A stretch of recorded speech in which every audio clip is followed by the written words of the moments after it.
নমস্কার, আমি সীমা চলে এসেছি আরও একটি ভিডিও নিয়ে। সবাইকে সীমাস কিচেনে স্বাগত। যারা নতুন আছেন তারা চ্যানেলটিকে সাবস্ক্রাইব করে পাশে থাকবেন।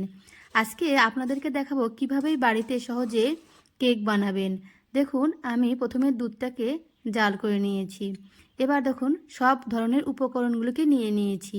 এখানে নিয়েছি দুধ, আটা, ড্রাই ফ্রুটস, রিফাইন অয়েল, চিনি, সুজি আর চালের গুঁড়ি। এবার আমি একে একে সব কিছু নিয়ে নেব। প্রথমে দুধটাকে নিয়ে নিলাম। এবার আমি ওর মধ্যে চিনিটাকে দিয়ে দেব। যেহেতু চিনিটা গলতে অনেক সময় লাগবে, সেই জন্য চিনিটা দিয়ে ভালোভাবে মিশিয়ে নেব। আপনারা চাইলে চিনির গুঁড়ো ইউজ করতে পারেন। দেখুন, আমি চিনিটাকে ভালোভাবে মিশিয়ে নিচ্ছি। এবার একটু সময় রেস্টে রেখে দেব, যতক্ষণ না চিনিটা গলে যায়।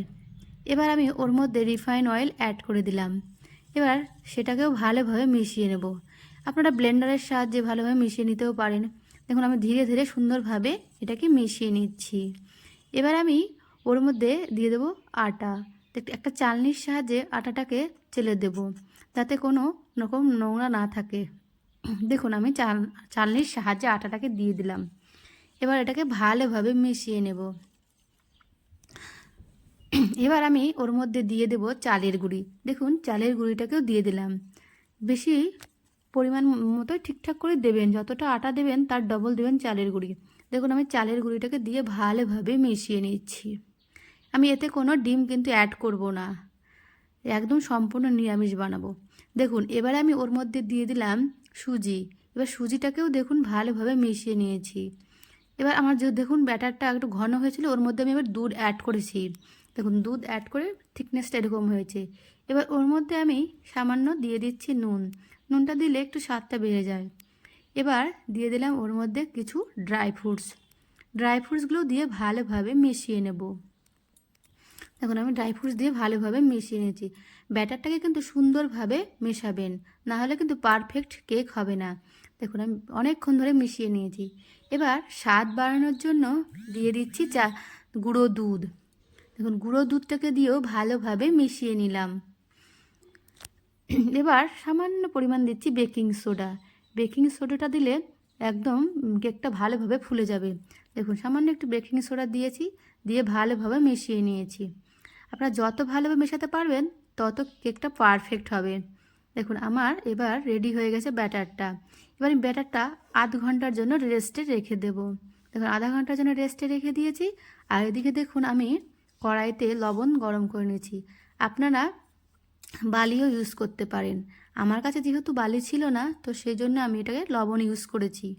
আর এদিকে একটা এরকম ধরনের অ্যালুমিনিয়ামের বাটি নিয়ে নেবেন। এবার ওর মধ্যে তেল ব্রাশ করে এবার একটা পেপার দিয়ে দেবেন এবং চারদিকে সুন্দর করে তেলটা লাগিয়ে দিবেন, যাতে সহজে কেকটি উঠে আসে। দেখুন, আমার লবণ ভালোভাবে গরম হয়ে গেছে। এবার আধা ঘন্টা পর এটা আমি ঢাকনাটা সরিয়ে নিলাম। দেখুন, আগের থেকে ব্যাটারটা একটু ঘন হয়েছে। একটু পাতলা রেখেছিলাম, একটু ঘন হয়ে এসছে। থিকনেসটা ঠিক এই ধরনের হবে। আপনারা দেখেই বুঝতে পাচ্ছেন কী ধরনের, বেশি ঘনও না বেশি পাতলাও না। এবার আমি ব্যাটারটাকে সেই বাটির মধ্যে নিয়ে নিলাম। দেখুন, বাটির মধ্যে নিয়ে নিচ্ছি। এই ধরনের থিকনেসটা ঠিক হবে। আর নেওয়ার পরে এটাকে আমি একটু ঝাঁকিয়ে নেব, যাতে ওর মধ্যে কোনো বাবলস না থাকে। বালি নয়, লবণ আমার খুব ভালোভাবে গরম হয়ে গেছে। এবার ওর মধ্যে আমি একটা স্ট্যান্ড বসিয়ে দিলাম। আর এই ব্যাটারের মধ্যে ডেকোরেশনের জন্য ওই কিছু ড্রাই ফ্রুটস, যেমন কাজু, কিশমিশ আর কিছু চেরি ফল অ্যাড করে দেব।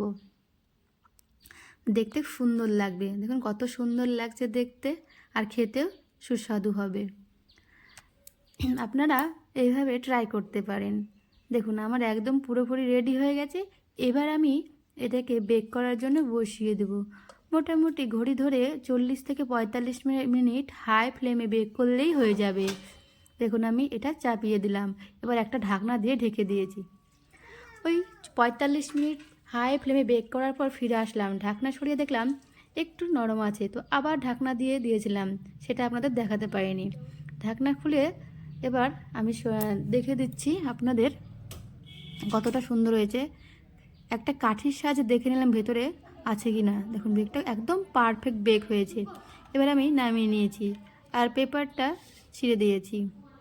আগেই ছিঁড়েছিলাম, সেটা স্কিপ হয়ে গেছে ভিডিওটা। দেখুন বাকিটা আপনাদের সামনে ছিঁড়ে দেখাচ্ছি। দেখুন কত সুন্দর কেক হয়েছে। আপনারাও চাইলে এইভাবে বাড়িতে কেক বানিয়ে নিতে পারেন। খেতে এত সুস্বাদু হবে কি বলবো। যারা বাড়িতে একদমই ডিম খেতে চায় না বা ডিম পছন্দ করেন না, তারা এইভাবে সম্পূর্ণ নিরামিষ কেক তৈরি করে খেতে পারেন।